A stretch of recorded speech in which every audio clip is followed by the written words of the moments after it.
आप में भारत यूके के संबंधों के लिहाज से, क्योंकि हम जानते हैं दोनों ही देशों के लिहाज से तेजी से बढ़ते सहयोगात्मक जो रवैया है उस लिहाज से बेहद महत्वपूर्ण है। क्योंकि पिछले ही साल जुलाई के महीने में भारत और यूके ने FTA सेटा पर हस्ताक्षर किए हैं और यूके का सबसे बड़ा पोस्ट ब्रेग्जिट व्यापार समझौते के तौर पर इसको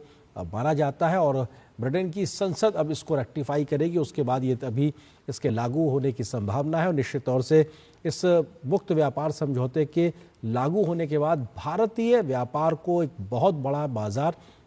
मिलता नजर आएगा ब्रिटेन का, जहां पर बहुत बड़ा एक सहयोग एक प्रकार से मिलेगा भारत के MSMEs को और एक बड़े बाजार तक पहुंच भी सीधे तौर पर पड़ती नजर आएगी। तो भारत और यूके के प्रधानमंत्रियों की ये मुलाकात और कीर स्टारमर यूके के प्रधानमंत्री मोदी के साथ मिलते हुए एवियन में, जहां पर G7 शिखर सम्मेलन फ्रांस में चल रहा है, उसके इतर द्विपक्षीय मुलाकातों की तस्वीर। अब से पहले हमने देखा कि कनाडा के प्रधानमंत्री के साथ भी प्रधानमंत्री मोदी की मुलाकात हुई और उसके तुरंत बाद अब हम ये तस्वीर देख रहे हैं जहां पर यूके के प्रधानमंत्री के साथ कीर स्टारमर के साथ प्रधानमंत्री मोदी की ये मुलाकात की तस्वीरें। इन तस्वीरों में विदेश मंत्री डॉक्टर जयशंकर भी नजर आ रहे हैं और निश्चित तौर से अगर भारत और यूके के लिहाज से बात की जाए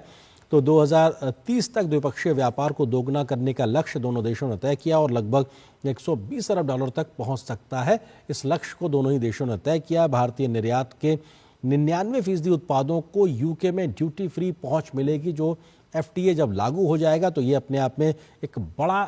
तरीके से बाजार के तौर पे भारत के व्यापारियों को मिलता नजर आएगा। इसी तरीके से विजन 2035 के रोड मैप को दोनों देशों ने मिलकर अपनाया है, जो व्यापार, रक्षा, तकनीक, शिक्षा और जलवायु जैसे विषयों पर मिलकर साझा रणनीति बनाने पर सहयोग करके आगे बढ़ने की बात करते हैं। तो भारत यूके संबंधों के लिहाज से बात की